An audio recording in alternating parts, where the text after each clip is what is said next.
सोना और चांदी खरीदने वालों के लिए एक बहुत बड़ी खबर सामने लेकर आया हूं। सोना और चांदी अचानक से क्रैश करने वाले हैं।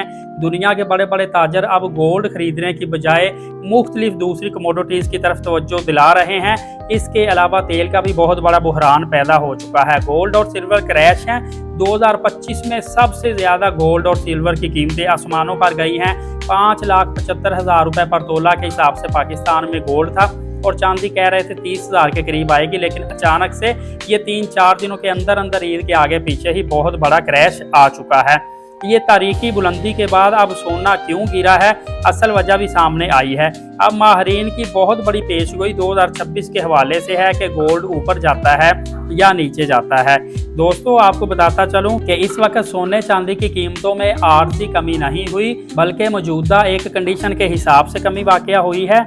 आपको पता है कि सोना और चांदी जो क्रैश हुए हैं, अब ये परमानेंट क्रैश हुए हैं। अब ये बहुत ज़्यादा ऊपर नहीं जाएंगे, क्योंकि सरमायाकारों ने एक तो पैसा निकाल लिया है, दूसरा ये है कि 2025 में गोल्ड और सिल्वर की कीमतें ऊपर इसलिए गई थी कि एक तो ETF में काफ़ी ज़्यादा इनके पैसा आया था, दूसरा बड़े बड़े ममालिक ने गोल्ड बहुत ज़्यादा ख़रीदा था टनों के हिसाब से। दोस्तों, सोना और चांदी इसीलिए क्रैश हुए हैं क्योंकि अमरीकी डॉलर मजबूत हो रहा है, आलमी शरह सूद में इजाफा किया जा रहा है, सरमायाकारों का स्टॉक मार्केट की तरफ रुझान हो रहा है, जियो पॉलिटिकल खौफ कम हो रहा है, सेंट्रल बैंक्स की जो खरीदारी है, जिन्होंने धड़ाधड़ सोना खरीदा था, अब वो सोना खरीदने में सुस्त रवि का शिकार हो रहे हैं।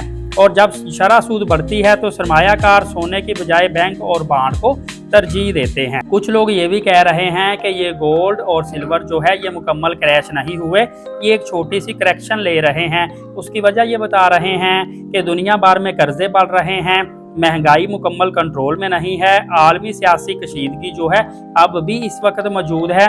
और इसके अलावा ये भी कह रहे हैं कि 2026 में सोने की जो सूरत हाल है, अगर शरह सूद कम हुई तो सोना दोबारा तेज़ी पकड़ सकता है। सेकंड नंबर पे आलमी जंग या बहरान गोल्ड को तेज़ी से ऊपर लेकर जा सकता है।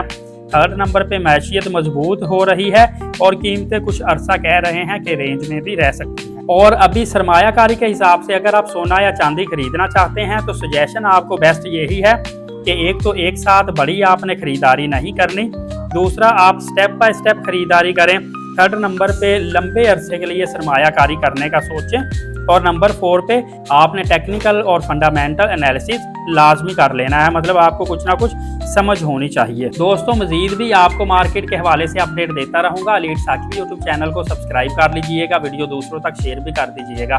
नमाज कायम करें, नबी पाक सल्लल्लाहु अलैहि वसल्लम पे रोज़ाना कसरत से दुरूद पाक भेजा करें और कुरान पाक की तिलावत करते रहा करें। शुक्रिया।